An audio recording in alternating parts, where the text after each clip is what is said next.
रहीम 4 news में आपका मेजबान अली अमजद चौधरी आपको खुश आमदीद कहता है।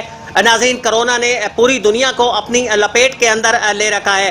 चीन से शुरू होने वाली कोरोना इस वक्त दुनिया के बेशतर ममालिक में फैल चुकी है और बदकिस्मती से कहा जा रहा है कि पाकिस्तान के अंदर भी ये वबा पहुंच चुकी है।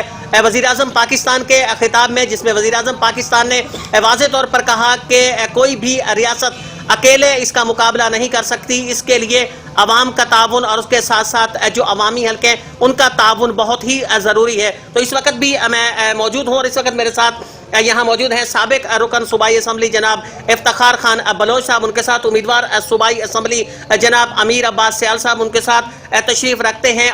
डिप्टी अपोजिशन लीडर रहे पंजाब असम्बली में जनाब सैयद चिराग अकबर शाह साहब और उनके साथ तहसील नायब नाजिम के उम्मीदवार जनाब नासिर खान बलोच साहब जो मेरे साथ मौजूद है। तो सबसे पहले मैं इफ्तिखार खान बलोच साहब की तरफ आऊँगा कि खान साहब, कोरोना ने इस वक्त लपेट में ले रखा है, उसकी वजह से एक खौफ व हिरास है वो फैला हुआ है। हुकूमती सतह पर भी इकदाम किए जा रहे हैं, तो समझते हैं कि जो हुकूमती सतह पर इकदाम किए जा रहे हैं वो इस हवाले से काफ़ी हैं। अवामी किरदार क्या होगा, अवामी हल्कों का किरदार क्या होगा और जो बिलखसूस पॉलिटिशियंस हैं, सियासतदान हैं, उनका किरदार इस हवाले से क्या होगा कि किस तरीके से इससे निपटा जाएगा। बिस्मिल्लाहिर्रहमानिर्रहीम। सबसे पहले तो मैं तहे दिल से मशकूर हूँ कि आपने ये फोरम हमें प्रोवाइड किया ताकि हम अपनी बात आवाम तक पहुँचा सकें। मेरा ज़ाती ख्याल ये है कि सबसे पहले तो हमें अल्लाह ताला से माफ़ी मांगनी चाहिए और दुआ करनी चाहिए कि अल्लाह ताला हम इस आफत से सब पाकिस्तान को बल्कि तमाम दुनिया को, तमाम इंसानों को इससे महफूज रखें। दूसरी बात यह है कि जहाँ तक इंतज़ामात का तल्लक है वो तो आप देख रहे हैं कि इंतज़ामात मौजूदा हुकूमत ने जैसे होने चाहिए थे वैसे नहीं हुए। इससे पहले एक और आफत आई थी डेंगू के रूप में, तो उस वक्त की हुकूमत ने और बिलखसूस मियां शहबाज शरीफ ने जो किया था वो आज तक लोग उसको याद करते हैं। ये जिस तेज़ी से आया है उस तेज़ी से इसका सद्देबाब नहीं किया गया, हुकूमत ने देर की है। लेकिन बीइंग एक मुसलमान होते हुए मेरा ईमान है और मैं तो अपनी आवाम को भी ये कहूँगा कि आप अल्लाह ताला पे भरोसा रखें, अपनी एहतियात जो भी मुमकिन है वो भी रखें, नमाज़ें पढ़ें, दरूद शरीफ पढ़ें और अल्लाह ताला से अपने गुनाहों की माफ़ी मांगें। और अपने मुल्क के लिए और दुनिया के लिए और मुसलमानों के लिए अगर आप अल्लाह से माफ़ी मांगेंगे तो मैं समझता हूँ इंशाल्लाह ये मुसीबत टल जाएगी। ये जब खुदाबंदी आफत होती है ना तो वो किसी हुकूमत के बस की बात नहीं होती, उसमें तमाम लोगों ने मिल के उसको करना होता है। और हम जितने भी लोग बैठे हैं सियासी लोग, हमारी भी यही कोशिश है कि हम लोगों को और ज़्यादातर लोगों को डराने और उस खौफ ज़दा करने की मैं समझता ज़रूरत नहीं है। जब बंदा खौफ ज़दा हो जाता है तो फिर उसका कोई हल नहीं निकलता। खान साहब, जहां पूरे मुल्क के अंदर ये वबा उसके बारे में खदशा जाहिर किया जा रहा है, अभी तक तहसील अहमदपुर साल में अगरचे खुशकिस्मती से ऐसा कोई वाक़या पेश नहीं है जिसकी बुनियाद पे कहा जा सके कि खुदा न खास्ता ये वायरस यहाँ भी फैल चुका है। लेकिन अगर इस हवाले से इकदामात की बात की जाए तो आप तहसील अहमदपुर साल को साथ इस हल्के को भी रिप्रेजेंट करते हैं, यहाँ से रुकने कौमी असम्बली भी रहे आपके वालिद मोहतरम, आप भी यहाँ के एक मजबूत तरीन शख्सियत हैं। तो किस किस्म के इकदाम जो हैं ख़ास तौर पर गरीब तबका है उसके लिए किए जाएंगे, क्योंकि इसकी वजह से बहुत सारे लोग बेरोज़गार भी हो रहे हैं, तो इस हवाले से क्या किरदार होगा आपका? बिस्मिल्लाहिर्रहमानिर्रहीम। सबसे पहले आपका बहुत मशकूर और ममनून हूँ, आपने हमें मौका दिया हम पब्लिक तक अपनी बात पहुँचा सकें। अली अमजद साहब, एक मुख्तसर सी बात है कि अभी तक जो हमारे तहसील अहमदपुर सियाल के लोग हैं वो शायद इस चीज़ को इतना सीरियस नहीं ले रहे। मेरे चचा हैं, बड़े भाई भी हैं, वालिद की जगह हैं। इफ्तिखार खान साहब ने कहा कि लोगों को डराना नहीं चाहिए। मेरा भी ये बिलीफ है कि मौत बर हक है। हम यकीन रखते हैं, मुसलमान हैं, अल्लाह ताला पर हमारा यकीन है, मोहम्मद सल्लल्लाहु अलैहि वसल्लम और उनकी आल पर हमारा ईमान है। तो मौत का तो एक वक्त जो तयन है कर दिया गया है, उससे तो कोई भी नहीं बच सकता। लेकिन ऑन दी अदर साइड अगर आप देखें तो ये एक बड़ी सीरियस बीमारी है, वबा है जो फैल चुकी है, जो चाइना से निकली। अगर आप इसकी एहतियात नहीं करेंगे तो जो सुनने में आ रहा है कि ये बहुत तेज़ी से फैलती है और इसका सिर्फ एक ही हल है, क्योंकि अभी तक इसकी कोई वैक्सीन नहीं आई अभी तक ट्रायल कर रहा है, यूएसए अपनी जगह पे, इटली अपनी जगह पे, चाइना अपनी जगह पर, लेकिन अभी तक हमारे पाकिस्तान में किसी भी साइंटिस्ट की तरफ से या किसी भी डॉक्टर साहबान की तरफ से ये बात सुनने को नहीं आई कि हमारे मुल्क ने भी कोई इसकी वैक्सीन निकाली।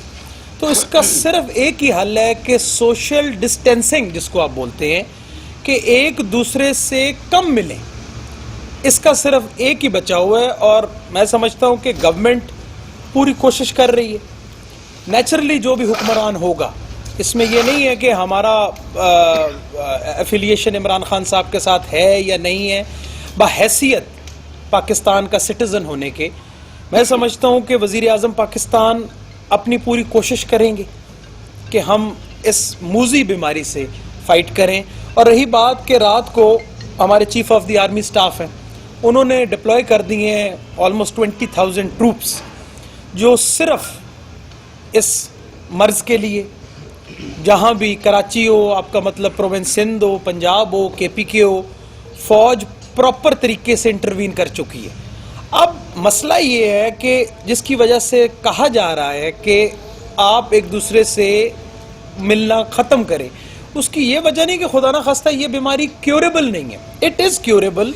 द प्रॉब्लम इज़ दिस कि जब ये इतनी तेज़ी से फैलेगी तो हमारे पास क्या ऐसी फैसिलिटी है या नहीं है। तो आप जैसे देखें, कराची में एक्सपो सेंटर था, मैं समझता हूँ कि ये बहुत बड़ा पॉजिटिव कदम है जो उठाया गया है कि एक्सपो सेंटर के अंदर 10,000 बेड्स लगा दिए गए हैं। आज 1270 ज़ायरीन आए हैं जिनको मेरा ख्याल है इजाज़त मिल गई है। कमिंग डेज में जो मैं समझ रहा हूँ इन like if I am not mistaken के 15-20 दिन में it is going to get worst, ये और फैलेगी, क्योंकि 5 से 6 हज़ार ऐसा ज़ायरीन है तफ्तान में जो फंसा हुआ है, जो बेचारे इस वक्त बड़े परेशान हैं। और हर हल्के से, आपने तहसील अहमदपुर सियाल से के बारे में पूछा है, मैं समझता हूँ कि डिस्ट्रिक्ट झंग से हज़ारों की तादाद में, क्योंकि लोग अहले तशी मसलक से ताल्लुक़ रखते हैं और वो फ्रिक्वेंटली जाते रहते हैं ईरान, तो वो अगले 5-6 हज़ार बंदा जो आ रहा है उसमें मैं समझता हूँ कि अल्लाह ना करे कि कोई हो मतलब वायरस से मतलब जो रिलेटेड हों लोग जिनको वायरस हो, लेकिन पॉसिबिलिटी है। शाह जी, गुफ्तगू सुनी आपने अमीर अब्बास खान साहब की। उनका ये कहना था कि इसके लिए अगर प्रिकॉशनरी तौर पर अगर आप मेजर्स लेते हैं तो उसमें ये भी हो सकता है कि आप सोशल डिस्टेंस कर दें। पाकिस्तान जैसा एक तरक्की पजीर मुल्क जहाँ लोगों के ज़राए आमदनी खासी हद तक महदूद हैं और वहाँ इतने उनके पास सोर्सेज नहीं है, वसाइल नहीं है कि जिसकी बुनियाद पर वो खुराक स्टॉक कर सकें, मुख्तलिफ चीज़ें, तो ये बड़े प्रॉब्लम पैदा नहीं होने जा रहा है? क्योंकि यहाँ तो लोगों के पास शायद इतनी पैसा ना हो, उनके पास इतना ना कि जिससे वो कोई खुराक वगैरह भी खरीद लें। बिस्मिल्लाहिर्रहमानिर्रहीम। सबसे पहले ये देखना है कि दुनिया में इसे कंट्रोल कैसे किया जा रहा है। डिफरेंट मॉडल्स हैं, एक चाइना का मॉडल है, एक इटली का है, यूके का है, अमेरिका का है। अब देखना ये है कि इसमें कामयाबी जो हुई है वो चाइना को हुई है। इटली में क्यों ज़्यादा है? क्योंकि उन्होंने रिएक्ट लेट किया है। यहाँ पर भी यही खदशा है, अमेरिका में भी रिएक्ट लेट किया है। अगर सोशल डिस्टेंसिंग का जिसका जिक्र अजीज़ अमीर अब्बास ने किया है, ये सबसे ज़रूरी है। देखिए, एक वबा की सूरत है, इसे कंट्रोल करना है तो चाहे लॉकडाउन करना पड़े, जो भी करना पड़े। और हमारे पास एक बहुत बड़ा मॉडल है चाइना का, हमारा पड़ोसी है। इसके सिवा हम कहें कि जी दुश्वारी तो होगी, इसमें तकलीफ़ तो होगी। ये असर सिर्फ ये नहीं है कि यहाँ अमेरिका में गरीब नहीं है, चाइना में गरीब नहीं है, लेकिन इस बीमारी से बचाव के लिए सोशल डिस्टेंसिंग और तकरीबन लॉकडाउन की सूरत होगी। चाइना ने कंट्रोल ऐसे ही किया है। अगर हम डिले करेंगे तो ये खुदा न खास्ता ज़्यादा जोर पकड़ेगी। गुफ्तगू आपने सुनी नासिर खान बलोच साहब, इस वक्त शाह साहब की गुफ्तगू भी आपने सुनी। उनका भी कहना था कि लॉकडाउन करना पड़ेगा, लॉकडाउन के अलावा हमारे पास कोई भी ऑप्शंस ना होंगे। तो ऐसी सूरत के अंदर जो यहाँ की मकामी सियासी समाजी क़यादत है, उसकी जिम्मेदारी क्या बनती है? उसको कौन सा कैसा किरदार अदा करना पड़ेगा? बिस्मिल्लाहिर्रहमानिर्रहीम। ये कोरोना वायरस अब इसके 4 स्टेप हैं, ये 3 स्टेप आ चुकी है। پہلا سٹیپ ہے اس کا زیرو پیشنٹ جس کو پہلے لگی ہے. اس کے بعد اس کا نیکسٹ سٹیپ ہے اس زیرو مریض سے اگلے مریض کو لگی ہے. اب یہ تیسرے فیز میں جا رہی ہے کہ یہ وبا کی شکل اختیار کر گئی ہے.